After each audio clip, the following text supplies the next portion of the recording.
espionage, and that they are on police bail until early October. As you know, we do not discuss the details of security issues on the floor of the House for reasons which are well understood. This is an ongoing, sensitive investigation, and members will of course understand that public discussion will be wholly inappropriate. However, I want to reassure members that the House follows the same vetting procedures as the Government, that issues raised by media stories are being addressed, and that the security is working closely and effectively with other relevant authorities. We keep our security arrangements under review at all times in order to deal with the evolving threats. The extreme small number of people who needed to know were immediately briefed on a strictly confidential basis, given the national security of this sensitive matter. At this stage, I do not wish to say anything further about this issue, and I would remind all members the importance of not discussing security issues on the floor of the House. That is particularly important in this case. We're commenting on the identities of those alleged to be involved, engaging in speculation about the case, or discussing other details runs a serious risk of prejudicing any future prosecutions, which the comments made in the media were unhelpful, something for which I am sure no member will want to be responsible. I do not intend to take any points of order on this matter. If members have security concerns, they are of course welcome to raise them outside of this chamber with me or with the House Securities professionals, or both. Right, let us move on. Order, order, Simon Hart. Thank you very much, Mr. Speaker. I beg to move that on the 14th day of September 2023, Mr. Speaker, do issue his warrant to the Clerk of the Crown to make out a new writ for the electing of a member to serve in this present Parliament for the county constituency of Tamworth in the room of Christopher John Pincher, who, since his election for the said county constituency, has been appointed to the office of Steward and Bailiff of His Majesty's Manor of Northstead in the county of York. The question is that on the 14th day of September 2023, I do issue my warrant to the Clerk of the Crown to make out a new writ for the electing of a member to serve in this present Parliament for the county constituency of Tamworth in the room of Christopher John Pincher, who since his election for the said county constituency has been appointed to the office of Steward and Bailiff of His Majesty's Manor of Northstead in the county of York. As many of that opinion say aye. Aye. I think the ayes have it. The ayes have it. Are we sorted, Dr. Benja? Very good. I think we had a little security issue down below. Right, let us come to questions. Secretary of State for Defence. We start with Christine Jardine. Thank you very much, Mr. Speaker. Question number one, please. Just let people, yeah. Okay. Minister. Mr. Speaker, the thoughts and prayers of the whole House will be with the Secretary of State and his family during sitting Shiva. Mr. Speaker, it's right that we record here today the anniversary of 9/11, a terrible act that changed our world. The UK is standing with the Kingdom of Morocco. We are engaged on the ground already and stand by to help in any way that we can. Defence recognises the need to evolve so that we can continue to attract and retain the very best. To that end, Defence commissioned the Haythornthwaite Review into Armed Forces Incentivisation, which was published in June. I'll respond formally on behalf of the Department in the coming months, but Defence is supportive of the recommendations.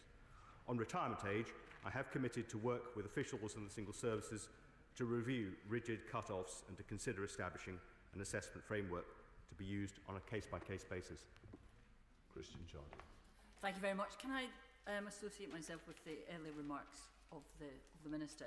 And I would thank him for his answer. As he is aware, this is an issue which I've already taken interest in and written to. And I had a constituent came to me recently who has spent a good number of years in the armed forces and is very proud of what he has given to keep our country safe, but concerned that the armed forces, particularly the army, is losing institutional memory. And so specifically with reservists, the cut-off age of 55 he feels is too young. And certainly for roles which are perhaps more administrative. And I wonder if the Ministry could take this into account in the review and perhaps consider allowing reservists to stay longer in those roles? Mr. Speaker, I really have to declare my interest at this point, as I'm in my 63rd year and I remain a reservist. I am sympathetic to the points the Honourable Lady makes, and we will certainly factor them into our review. The Secretary of State, John Healey. Mr. Speaker, we know the Defence Secretary is with his close family today, and we, on this side, extend our deepest condolences. I also offer him our warmest congratulations. Over the years and in different roles, I've shadowed him and he's shadowed me, and we both know that the first duty of any government is to keep the country safe, and I will always look to work with him on that basis in this new job. On personnel, Mr. Speaker, levels of satisfaction with service life have plunged a third over the last 13 years. What's the plan to lift these record low levels of military morale? Well, Mr. Speaker, I think he paints an overly gloomy picture of life in the armed forces. For most people, it's a rewarding career, and they take with them the skills they need into civilian life and prosper. However, we are aware of our need to compete in the workplace in the years ahead, and to that end we have commissioned Rick Haythornthwaite, for his review, which we broadly agree with and will respond to very soon. SNP spokesperson, can I welcome Mark and Doctor to use? Thank you, Mr. Speaker, and let me also associate these benches with the words of the Minister for the Secretary of State at this sad time, and also for Morocco and for all those New Yorkers who are remembering today. We know that the cost of living crisis is one which is affecting us all equally, and the Minister has had some fine words today, but we know his party is often in an inverse relationship with the rhetoric and action with our personnel. So can the Minister tell the House and members of the armed forces what his government is going to be doing to remedy the shameful reality of an armed forces personnel being given the lowest pay rise among public servants, a paltry 5%? I think the Honourable Gentleman may be in error. The lowest paid members of our armed forces were awarded 9.7% by the Armed Forces Pay Review Body, a recommendation which we accepted in full. Seniors got 5.8%, and those of two-star rank and above got 5.5%. That will give the best pay award to the least well-paid in our armed forces. Martin Docker to use. We'll disagree in the numbers, Mr. Speaker, because let's talk about the rhetoric from the Right Honourable Jim, because unless his government is willing to deal with pay and housing conditions for armed forces properly. Now, as the armed forces personnel leave the forces for better paid jobs, could it not be time to consider the reason the police were able to secure an almost 50% higher pay rise than our other uniformed public servants? Was it because they have a statutory body to represent them in dealing with the government, and why doesn't his government support that action? Well, the Honourable Gentleman has ignored what I've just been saying. He also didn't make reference, of course, to the freezing of accommodation charges, the freezing of food charges, wraparound childcare, and a whole raft of measures that we have introduced in order to help with the cost of living crisis. Public Courts. Number 2, Mr. Speaker. Mr. Speaker, Royal Air Force pilots and ground crew are poised on quick reaction alerts 24 hours a day, 7 days a week, all year round, ready to scramble within minutes. And the Honourable Gentleman would point out quickly that it would be remiss to say that is solely the endeavour of fast jet pilots. Equally poised are those in his own constituency who crew the tankers that must also deploy rapidly to support. QRA has been launched on 5 occasions in 2023, with every incident resolved successfully. Public Courts. Thank you, and I thank the Minister for his kind words about my constituents, but he will no doubt have read the Commons Defence Select Committee's report Winging It on aviation procurement, and it warns of an unacceptable gap in combat air mass. Now, with the retirement of the Hercules placing even more demands upon the Air Mobility Force and the Voyagers he quite rightly pays tribute to being asked to do more and more each month, what confidence does he have that if required to do so, those forces have enough men, women and machines to defend the UK in a peer conflict? Well, Mr. Speaker, I have complete confidence that Quick Reaction Alert will be resourced. It is the highest priority of the Air Force to defend the homeland. I also have complete confidence that the Combat Air Force, as currently structured, is capable of performing a very wide range of duties around the world, and I pay tribute to the work of the Air and Space Commander and his team, who through work on agile deployment are finding that we can deploy Typhoon and F-35 ever more quickly to ever more austere operating environments, and that drives the productivity of the force even further. Dave Dugan. Thank you, Mr. Speaker. There is of course no question over the quality of combat air crews, but there is a big question mark over the quantity of aircraft that they can fly. And I want to challenge the Minister on his confidence that he's just articulated, because there are serious concerns that our combat air crew are engaged almost universally in transit and air policing and have very little aircraft availability to practice proper combat air. What's his assessment of that concern? Well, Mr. Speaker, we take very seriously the work that the Defence Select Committee does and enjoy reading their reports, and as I hope members of the committee and the House would recognise, very often take their findings into policy.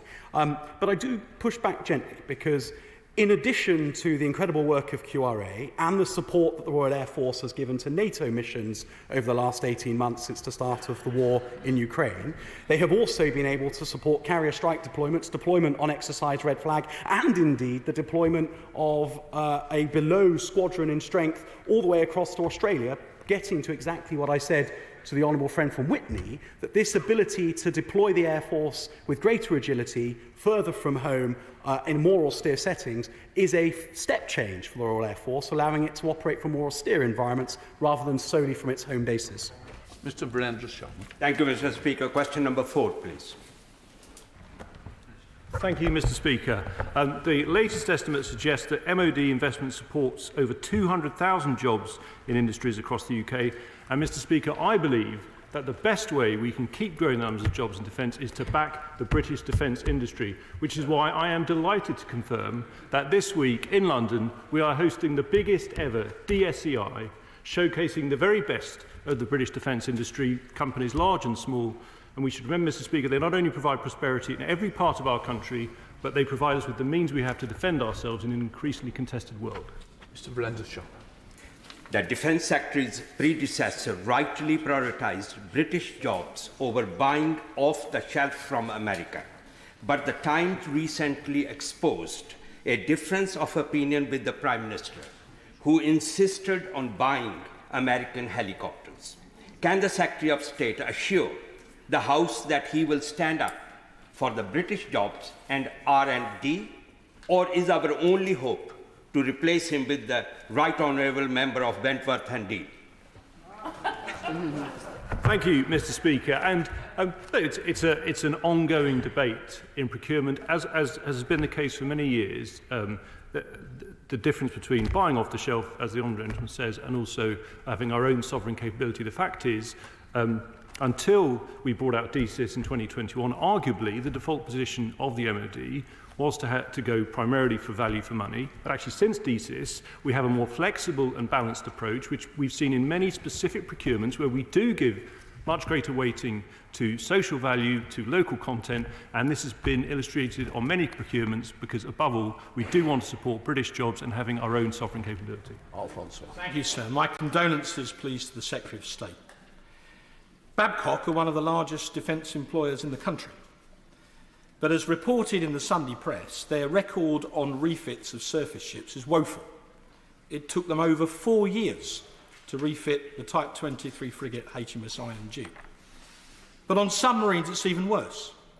7 years to refit a Trident boat. According to the journal Navy Lookout, which said this online, so presumably the Russians and the Chinese could have read it, a few weeks ago, not a single one of our attack submarines was at sea. They were all tied up alongside. This is deeply embarrassing to the Department and to the Royal Navy, whose admirals are tearing their hair out. It's Babcock's fault.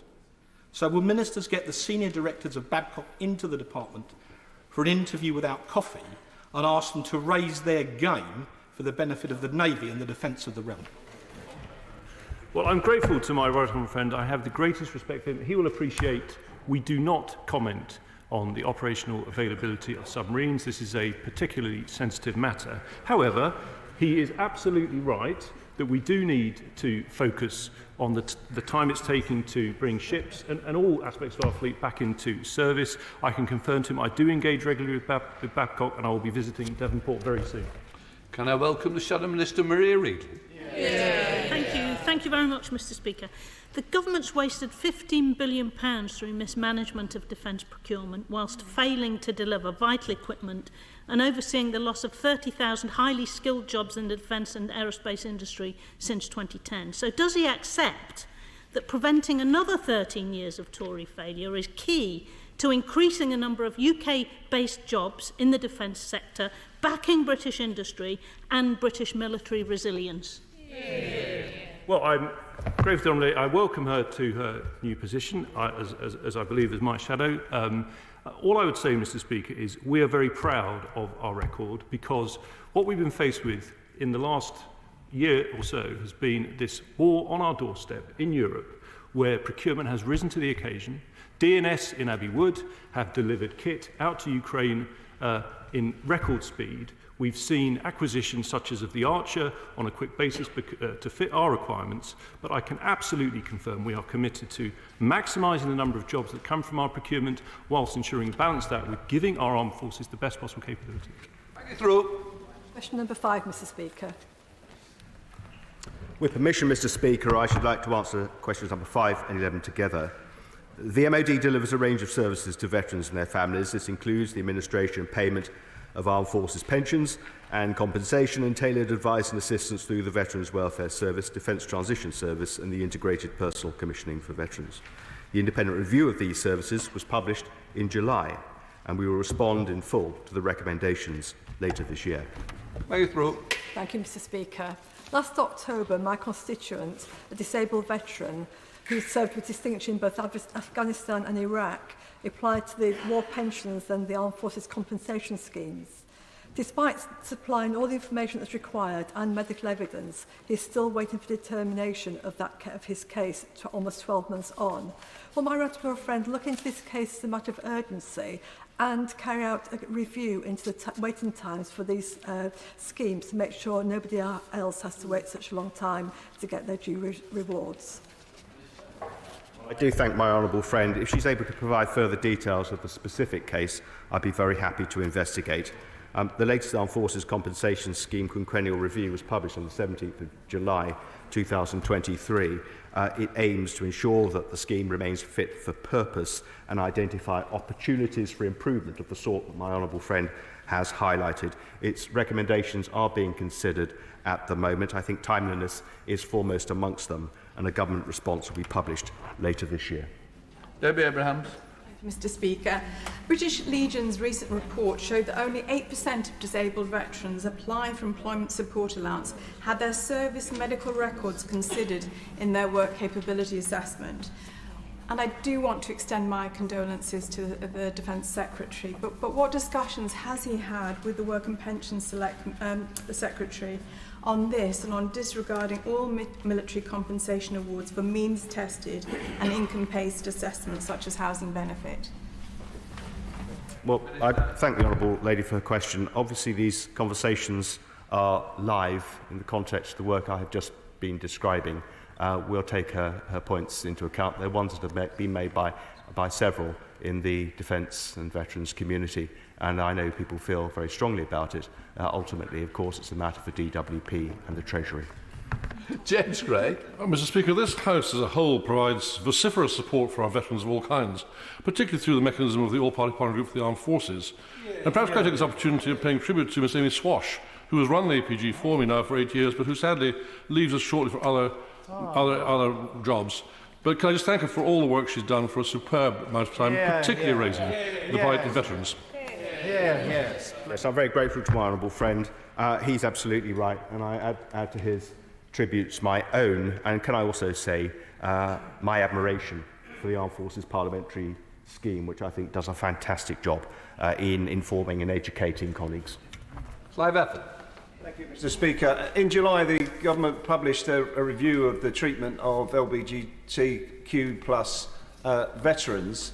The previous Secretary of State's response to that won him many plaudits, and his reaction was welcomed. but he did say he was going to take his time in order to make sure he got things right. But I just wonder if the Minister could give us an update on when we can expect a response to the recommendations. I'm very grateful to the honourable gentleman. He's right to raise this. At the time I said the community should allow us time, but not too much time, and I'm very sure that they will hold us to that. We will respond in full to the large number of recommendations, but we're broadly supportive of Lord Etherton's work. There is much in it that we would utterly agree with, plus some as well that we would like to add in the way of changes for the future. Shadow Minister Rachel Hopkins. Thank you, Mr. Speaker. And on that theme, the loss of livelihoods and long-term suffering endured by LGBT+ veterans due to the cruel and unjust ban on homosexuality in the armed forces has been enormous. And we welcome the Etherton review into the ban and its recommendations, which represent the beginning of a long overdue healing process. The Secretary of State's predecessor promised that the government would provide a full response to the review's recommendations after summer recess, which the House would have an opportunity to debate. So will the Minister confirm when the government will respond to the report's recommendations and that the House will still be provided time to debate it? Well, I'm grateful to the honourable lady. Clearly, we will be debating this at some length. I hope the House, when it sees the government response to Lord Etherton's recommendations, will be pleased with what they see. At the moment, we're working with the community, with Fighting for Pride in particular, to ensure that what we put in place is right and that it's acceptable to those who have been done down by the events of 1967 to 2000. Dr. Luke Evans. Number 6, Mr. Speaker.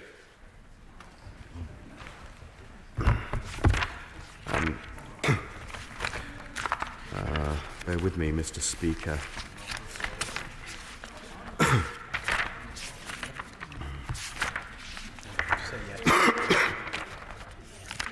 I'm pleased to say that the nuclear test medal is now in production, and we are ensuring that as many as possible of the over 2,000 veterans and families who have applied for the medal will have it in time for this year's remembrance events.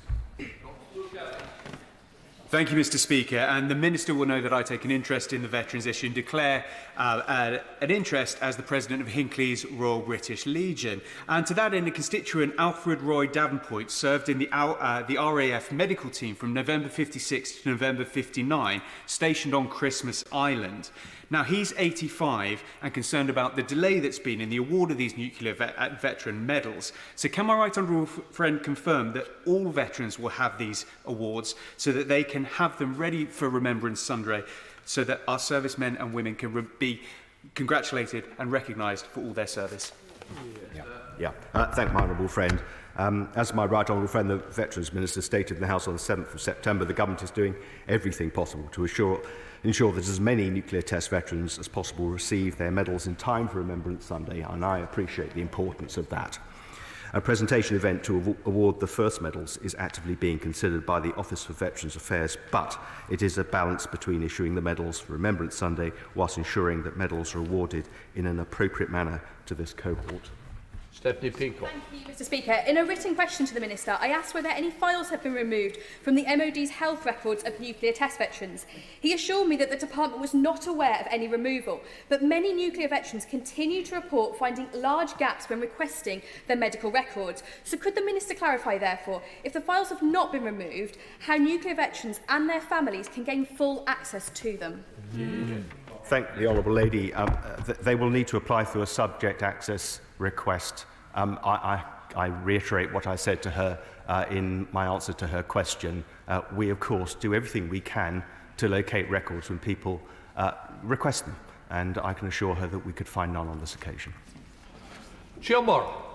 Number 7, Mr. Speaker. Mr. Speaker, with your permission, I should like to answer questions 7, 13, 18, 19, 20 and 23 together. The Ministry of Defence's priority remains the relocation of Arab-eligible Afghans to the safety of third countries at best pace. His Majesty's Government continues to accommodate and support Arab-eligible people in third countries while they await relocation to the United Kingdom. Gilmore. Thank you, Mr. Speaker. I am proud to have an Afghan interpreter for the British Armed Forces as a constituent, but I was ashamed to learn from him that his brother, who worked for 6 years directly for the SAS in Helmand province, had applied under the Arab scheme and had been rejected without a proper explanation. He's now in hiding in Afghanistan. Would the Minister take up his case as a matter of urgency, and would he explain to the House why his government is still failing to support those Afghans who risked so much to support our armed forces? Well, Mr. Speaker, the Honourable Lady mentions a very specific role that it would be inappropriate to speculate over on the floor of the House, and of course look at the particular case she mentions. But it is worth just reminding to right honourable colleagues around the House that the Arab scheme was intended for those who had been in direct support of the UK military, interpreters most often, and there is a very narrow opportunity beyond for those with special circumstances who have come through under Category 4.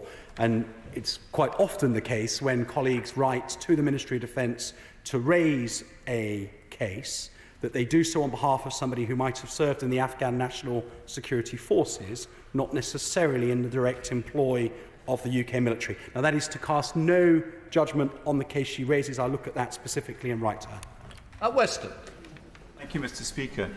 There's a real deep sense of injustice amongst former serving officers and other military personnel that we've actually forgotten this moral obligation, really, to those Afghan military personnel and others who served alongside us. So will he confirm just how many Afghans, former military personnel, are presenting as homeless currently in the UK? And secondly, will he confirm just how many are currently in hotels in Pakistan? Well, Mr. Speaker, it seems that my initial reply might have been quite useful, but the honourable gentleman may not have heard or understood it. ARAP is not explicitly for those who served in the Afghan armed forces alongside the British military. It is for those who served in the employ of the British military in all but a very narrow number of cases. I'll write to him with the precise question he asked about Afghan service personnel now homeless in the UK. I suspect it will be remarkably few, but Afghan service personnel are not the main target of ARAP. And as someone who served in Afghanistan, I share the sense that many of my colleagues, former colleagues, have, that they would like to have done more, but it was simply never what ARAP was designed to do, nor is it credible that the hundreds of thousands of people who served in the Afghan National Forces could all be relocated to the UK. Janet Davey. Thank you, Mr. Speaker. In 2021, I held a public meeting shortly after the evacuation from Afghanistan. This was widely attended by worried and distressed residents, all wanting help for their relatives. Desperate situations in Afghanistan. It's now been over 2 years and there are still huge problems with Arab. Can the Minister say why they're allowing people and their relatives to suffer for so long? Well, Mr. Speaker, there is a known number of people who worked in the employ of the British military during our campaign in Afghanistan, and our priority has been to work through those lists and to match the lists of people we know to have worked for us with those who are applicants. And actually, it's my understanding, Mr. Speaker, that there are only about 2,000 applications outstanding, and in the last 2 months alone, 58,000 decisions have been taken. Overwhelmingly, those, I'm afraid, are to say no to people, but we are making good progress and are nearing the end of tracking down all of those we know to have worked for us. Catherine West. Mr. Speaker, could I return to the question raised by my colleague from Warwick and Leamington? How many applicants are still being kicked out of hotels in the UK? How many applicants are applying from Pakistan and in hiding? Well, the honourable gentleman from Warwick asked a very particular question about Afghan service personnel. That was his question that I think the record will show, and I answered that, but I'll obviously need to go away and confirm, because that's not something that ARAP is intended to meet, and we'll need to see if we can find those statistics. She asked how many have been removed from hotels. Well, the plan is to remove all ARAP applicants from hotels, because ARAP applicants are not here illegally. They have not arrived on boats across the Channel. They are entitled to be here. They have access to full universal credit and housing benefit, and much more importantly, have the right to work immediately on arrival. And so our priority, unapologetically, and I would hope the Honourable Lady would agree that this is the right approach, is to get people out of hotels and into houses where they can get on with the life they so deserve here in the UK as legal citizens. Thank you very much indeed, Mr. Speaker. Well, it's hardly in the spirit of Operation Warm Welcome that, as the second anniversary of the evacuation of Kabul passed, Afghans who supported our armed forces were still left crowded into hotels at the taxpayers' expense, or expected to move hundreds of miles from where they have managed to find employment and their children have settled into schools. So when does the Minister now expect all Afghans in the schemes to be moved out of hotels and given suitable offers of accommodation? Well, Mr. Speaker, I agree actually with the Honourable Lady, and her question stands in contrast with the previous one, because her question was about the need to get people out of hotels, not suggesting that they should somehow be staying there. The Minister for Veterans Affairs has been leading on this task around government. Few in this House have more emotional energy to drive that mission. He sees it as of huge importance that people are moved out of hotels and allowed to get on with their lives as quickly as possible. I will ask his office to write to her with the exact detail of when he hopes to see the job done. Dr. Julian Lewis.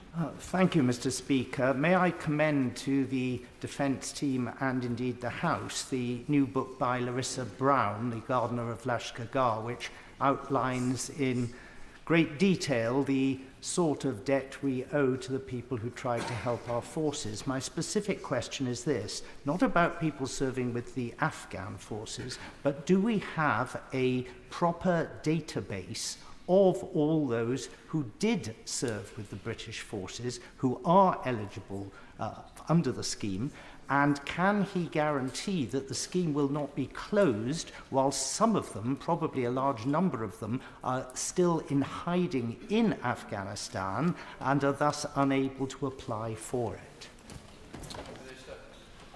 Mr. Speaker, it won't surprise the Right Honourable Gentleman to know that the lists of people who worked for the British Armed Forces over our extended period in Afghanistan came onto many different lists, and part of the job of work of the last 18 months or so has been to consolidate that into an authoritative list of those that we know to have worked for us. But we do have very good records, as you would expect the military to have kept. That allows us to focus our search for people that we know to be eligible within the pile of applications, and of late to make rapid progress in informing those who are uneligible that they are not eligible. We will, of course, keep the scheme open for as long as it takes to find all of those that we know work for us.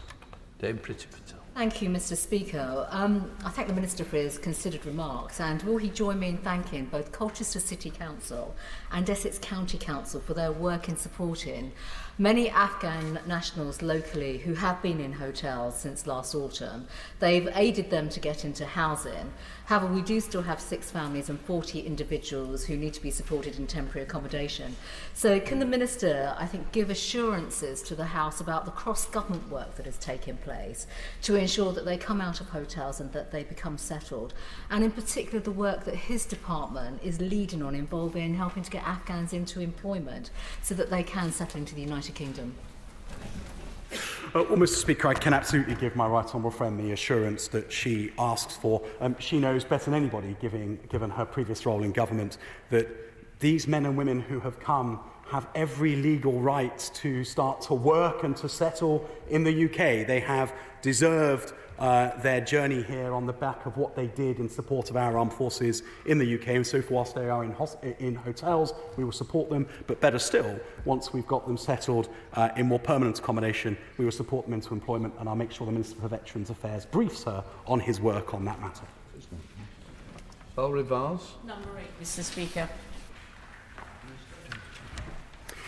Mr. Speaker, our commitment to NATO is unwavering. We have strengthened our force posture in Estonia, stationed a light cavalry squadron in Poland, provided the NATO mission in Kosovo with personnel, surveillance and reconnaissance capabilities, and provided specialist personnel to the NATO mission in Iraq. The national flagship, HMS Queen Elizabeth, sailed over the weekend and will shortly fly the NATO flag as the NATO flagship whilst on operations in the Euro-Atlantic. We contribute to every NATO mission, declare our nuclear deterrent to NATO, and consistently spend at least 2% of gross domestic product on defence. We will maintain our leading position in NATO over the decades ahead. Mr. Speaker, can I place on record my condolences to the current Defence Secretary and my thanks to the former Defence Secretary, and we wish him well in whatever he undertakes to do. Thank the Minister for his full response. He will know that NATO's obligations are to work with partners. So can he say what discussions he's had with his counterparts in NATO about working with the African Union to ensure stability and security in that region? Well, Mr. Speaker, as colleagues have rightly offered their condolences to the new Secretary of State and remarked on the anniversary of 9/11, the thing that maybe has fallen through the cracks is for us to send our regards to the former Secretary of State, with whom I had the great pleasure of working for 3.5 years. His effort and contribution to defence was quite extraordinary, and I think he will be remembered in history as one of the great Secretaries of State, and he should be very proud of everything that he achieved. The Honourable Lady is absolutely right that NATO's southern flank, Africa, is of enormous importance to Europe and the security of the Euro-Atlantic. It won't surprise her to know that in the wake of the coups over the summer in both Niger and Gabon, conversation between European defence ministers, NATO defence ministers, has been regular and urgent as people seek to understand what the response could be. It doesn't look like it is one in which NATO would be to the fore, but it is clearly in NATO's interests that a European response in Africa to these coups is forthcoming. Speaker, my condolences to the Secretary of State. As my honourable friend knows, membership of NATO requires an expenditure of 2% of GDP. This is an arbitrary and paltry figure, bearing in mind the threats that we all face. What discussions is he having with other NATO partners, many of whom are not even spending the 2%, to raise the increase or to increase their spending on defence? Well, Mr. Speaker, I steer my honourable friend to the communiqué from the Vilnius summit, which was very clear that NATO countries that aren't yet spending 2% need to urgently increase their spending to do so. Our Prime Minister has gone further and indicated his willingness to spend 2.5% on defence once the economic circumstances allow. And I think that that is the right order, because you cannot have physical security without economic security. Shadow Minister Luke. Thank you, Mr. Speaker. After 13 years of Tory army cuts, serious and senior military figures are now questioning the UK's ability to deliver our NATO obligations. And while NATO is boosting the size of its high readiness forces from 40,000 to 300,000 following Putin's illegal invasion of Ukraine, UK ministers plan to further cut the army to its smallest since the Napoleonic era. Mr. Speaker, the last Conservative Defence Secretary told this House that the government had hollowed out and underfunded our armed forces. Is that still the position of the Ministry of Defence? And will the Tory army cuts still be forced through by this latest set of ministers? Well, Mr. Speaker, the former Secretary of State's comment, which the Shadow Minister conveniently quotes in a limited way, was that successive governments had failed to invest in the enablers that underpinned our warfighting capability. It is to the credit of this Prime Minister and the two Conservative Prime Ministers that went before him that the commitments have been made to grow our defence budgets, including under Prime Minister Johnson a £19 billion increase to the defence budget, and under Prime Minister Sunak another £5 billion in the last year or so. That also ignores that when he says that NATO is increasing its rapid reaction force, that doesn't mean that around NATO armies are growing. It just means that the armies around NATO are committing ever more of the forces that they have to NATO's high readiness formations. The British Army is to the fore in that. David Simmons. Number 10, Mr. Speaker. Mr. Speaker, I said in May to the House that we aim to process all outstanding initial applications by the end of August. I can report that we have just 2,000 complex cases remaining of over 93,000 principal applications that we received. We have issued over 58,000 decisions to applicants in the past 3 months, giving them the clarity they deserve. We continue to move at best pace to process the remaining applications. Well, thank you, Mr. Speaker. May I thank my honourable friend and his ministerial colleagues for the work done over the summer, including with Hillingdon and Harrow councils in my constituency, on support for those who've served in support of our armed forces. Will he commit to work in future, as Afghan bridging operations come to a close, to work with local authorities to ensure that those who have put their lives on the line supporting our military operations continue to be supported in their new lives here in the UK? Well, Mr. Speaker, I certainly can. Cavan Jones. Minister what liaising has with the Home Office. I have a Afghan Special Forces interpreter who came here and did valiant work during Op Pitting. His mother, father and siblings then left Afghanistan and ended up in Ukraine of all places. They then have moved to the UK last year. The Home Office gave them temporary leave to remain, only to then to receive a letter this last couple of months saying that would either have to be deported back to Afghanistan, Ukraine or to Rwanda. Now, in this case, I interceded and his office have actually helped. What is the actual going on here between his department and the Home Office? Well, Mr. Speaker, just from the question, I can see all sorts of ways in which this might present quite a confusing case to colleagues in the Home Office, especially if those who are in Ukraine proceeded to the UK under a mechanism other than ARAP. Can I look at the detail of the case and come back to him rather than speculate? Oh, lovely. Emma Hardy. Speaker, question number 13. Thank you, Mr. Speaker. The Government continues to invest significant sums to improve the quality of UK service family accommodation. £337 million was invested over financial years 2021 and 21-22 combined, and £163 million in 22-23. The forecast for this financial year is £312 million. Emma Hardy. Thank you, Mr. Speaker. Ofsted's Chief Inspector Amanda Spielman has repeatedly said that she has, quote, deep concerns about the, quote, continued failures to improve service accommodation for armed forces recruits over the past 7 years. So can the Minister explain why these concerns from the neutral Ofsted Inspector Amanda Spielman have fallen on deaf ears, and why the improvements are still yet to be made? I'm grateful to the Honourable Lady. It is an extremely important subject. We do care immensely about improving our estate. They don't fall on deaf ears, Mr. Speaker. If that was the case, we would not have put on the table a further £400 million for SFA in the Defence Command Paper Refresh. And it's precisely because of that additional funding that this year our spend will be almost double last year. Edward Lee. The Prime Minister said he was going to lead by example. And when it came to the military base at Catterick, he was going to ensure that illegal migrants were housed there. We now understand that the generals have said they don't want a bunch of Afghans and Iraqis next to their squaddies, so nothing is happening with regard to illegal migrants being put there, although the MOD is so determined that their soldiers should not be placed near migrants that they are moving them out of RAF Scampton. So when are illegal migrants going to be placed in Catterick as promised by the Prime Minister? I want a date and I want it now. Well, I say to my honourable friend, I visited Catterick on Friday. I discussed precisely this matter with senior members of the armed forces based at Catterick. The characterisation he uses is, I have to tell him, not correct. These matters are being considered objectively and carefully, but that work is ongoing, Mr. Speaker. Ongoing, yes. Helen Morgan. Thank you, Sir Edmund. Question 14, please, Mr. Speaker.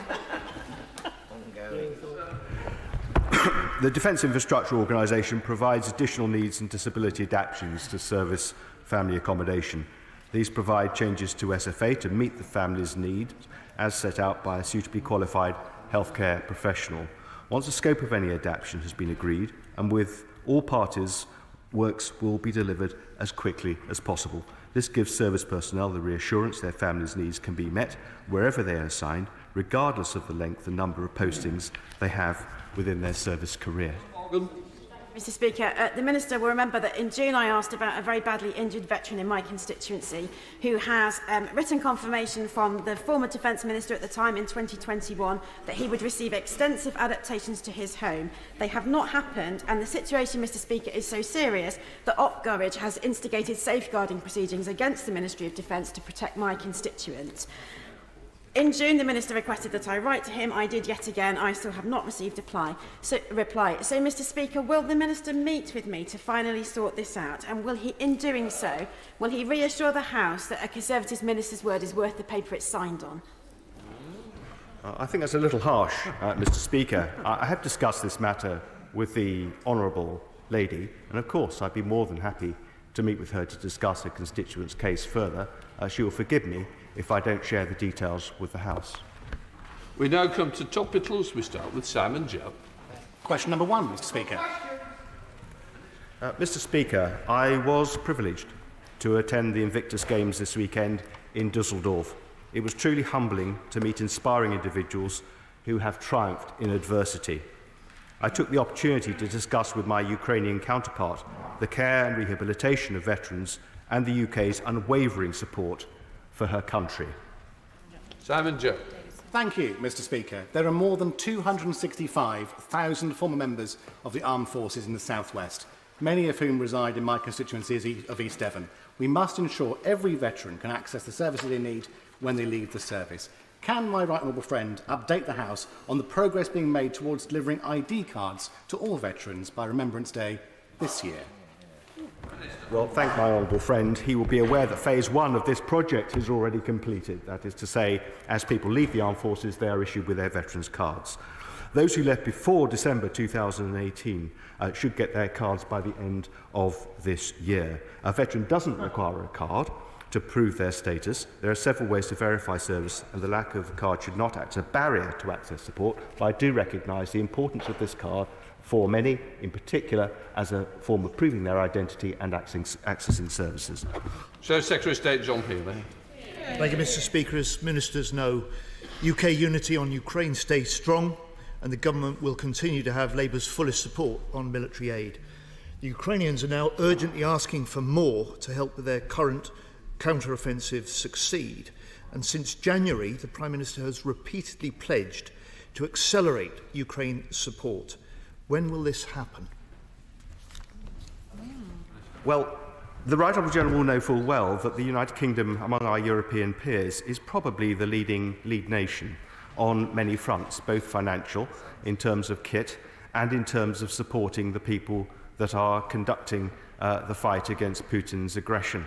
We will continue to do that, and at the weekend in Dusseldorf, I reiterated that to my Ukrainian counterpart. I don't think anybody can be in any doubt that it is the United Kingdom leading Europe on this front, and we will continue to do so.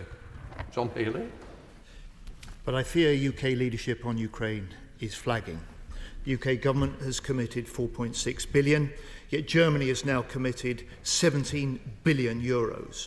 The UK's 14 tanks have now been dwarfed by 324 from Poland, and last week's decision to prescribe Wagner as a terrorist group was taken by the European Union 10 months ago. Will the Minister accept? We must accelerate UK military support, and we must redouble the UK's defence diplomacy to maintain Western unity and solidarity.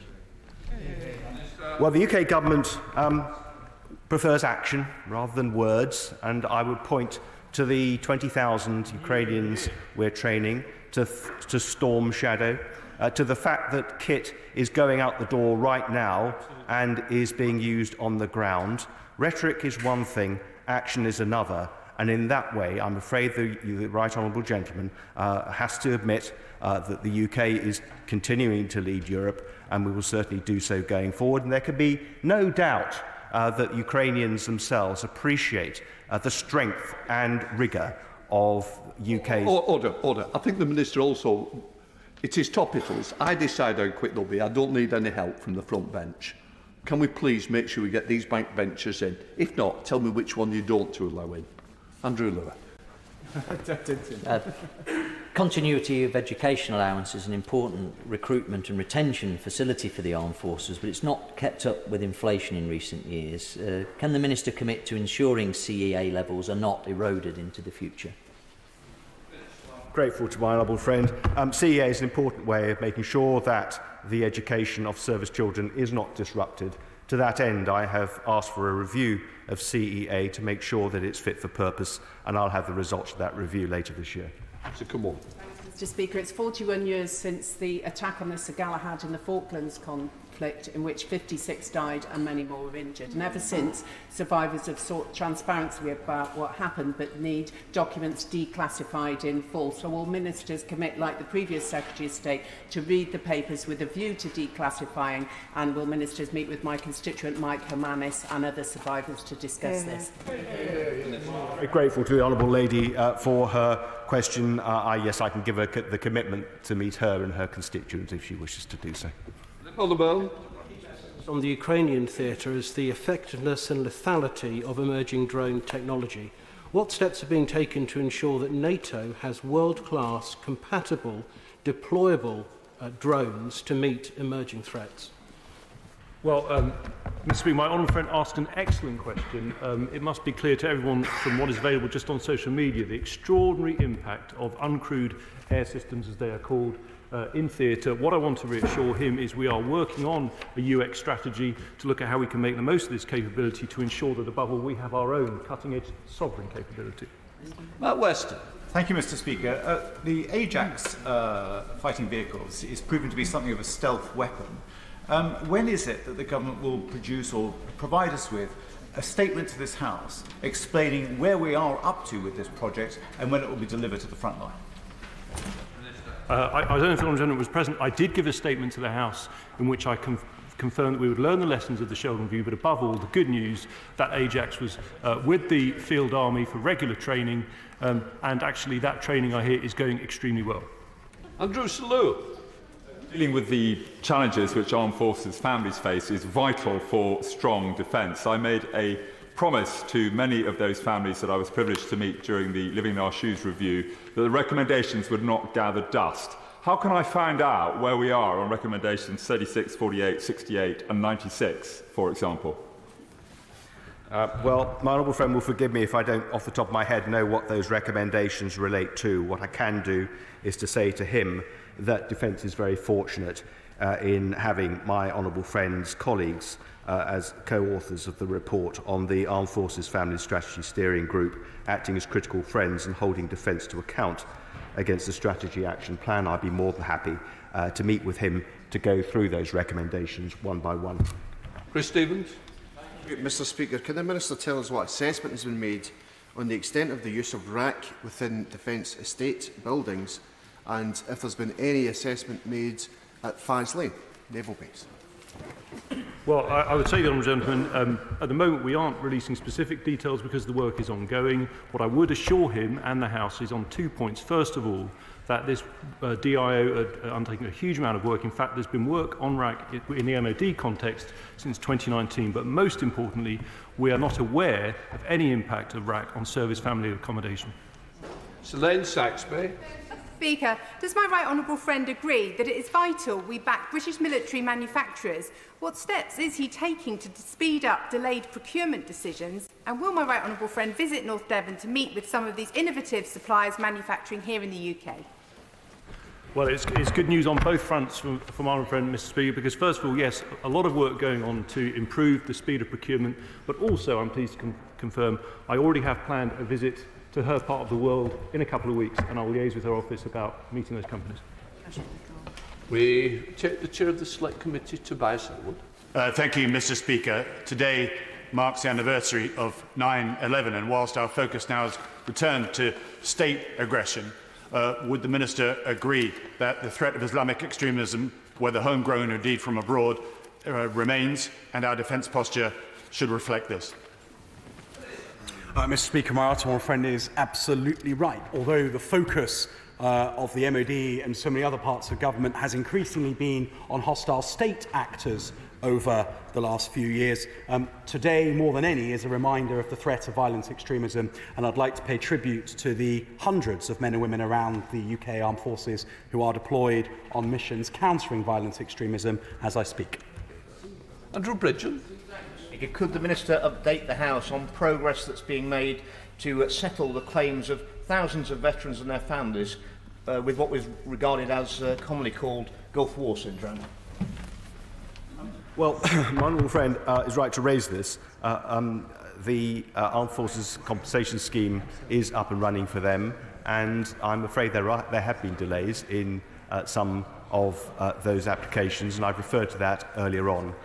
In terms of the science behind it, obviously we comply with best available as assessed by IMEG in defence, and will make policy accordingly. But I do understand the point he's making. I'd be happy to discuss it with him further. Thank you, Mr. Speaker. Ukrainian and UK defence companies are coming up against barriers and bureaucracy when they're trying to set up joint working and joint projects. So can my honourable friend update the House on how he's reducing that, so this process of bilateral collaboration can be made easier and quicker? Well, my honourable friend has been an absolute champion of all matters relating to our relationship with Ukraine. We have actually seen very rapid procurement, particularly in relation to urgent requirements going into Abbey Wood, which I believe is in his constituency. I understand he'll be holding a meeting shortly with some major Ukrainian defence industrialists, and I believe he's kindly invited me to that, and I look forward to engaging with him and those companies soon. Richard Ford. Thank you, Mr. Speaker. And it was last September that the Right Honourable Member for South West Norfolk announced that there would be £2.3 billion made available in this financial year for Ukraine.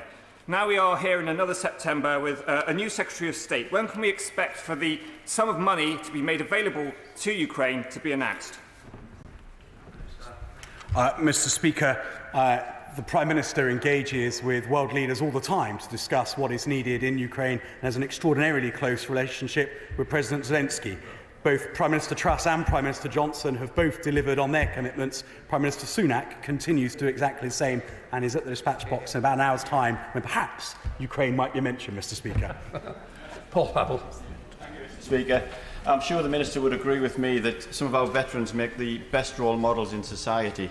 But could I ask him to applaud my Setchville constituent Bill Cooksey, who at the age of 102 completed the Great North Run this weekend on behalf of NHS charities.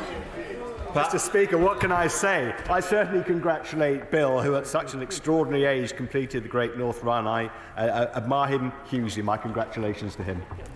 Where is Shem? A message and a question to the Secretary of State. The previous Secretary of State promised me he would come to David Brown Gears in Huddersfield to see the wonderful work that that company does in producing the defence equipment that we need. Will one of the team be able to fulfil that promise? He's been. Well, it's always a pleasure to engage with the honourable gentleman. If I can't visit the specific company, I intend to hold forums for SMEs around the country. The next one is in Wales, but we'll certainly be holding one in his part of the world, and I'll let him know the details about it. Sarah Atherton. Thank you, Mr. Speaker. Whilst Ukraine continues to combat Putin's aggression on the battlefield, there's no let-up in Russia's nefarious campaign of espionage and subversion against Western democracies. This threat in the so-called grey zone spans across public, private and the defence sector, aiming to continually challenge our critical national infrastructure capabilities. So what work is the MOD doing across government departments, the private and public sector, to combat hybrid threats? Well, Mr. Speaker, the Honourable Lady is absolutely right, and it's helpful that the Deputy Prime Minister is sat on the bench as I answer this question, because he leads this necessarily cross-government effort, but defence plays an enormous part. The National Security Act of 2023 has been passed, the National Security Investment Act of 2021, and £2.6 billion investment through the National Cyber Strategy of 2022. Defence supports His Majesty's Government's activities, applying defence levers to protect UK critical interests from state threats by denying and deterring adversary attack. I'm going to get a sore throat if we keep carrying on like this. Jim. Mr Speaker, and one of the greatest problems that my constituents have who are veterans is housing accommodation. They're as scarce as hen's teeth, as we would say back home. So can I ask the Minister what discussions he's had with the housing association, housing executive housing associations in Northern Ireland to secure funding and housing for veterans who have just finished service or indeed are just retiring? Thank you. To the honourable gentleman for his question. Clearly, we want to improve service accommodation all the time. 97% of service accommodation meets or exceeds the decent home standards. Actually, that's admirable compared with the record of many local authorities. Clearly, we're investing in accommodation. It's improving all the time, and I very much regret the occasional report of accommodation that falls short of the mark, and we'll seek to rectify it as soon as we can. Question, Jameson. Mr Speaker, we've heard this afternoon how important continuity of education allowance is for service families. Does the Minister assess that Labour's proposed attack on private schools will make it easier or harder to educate service children?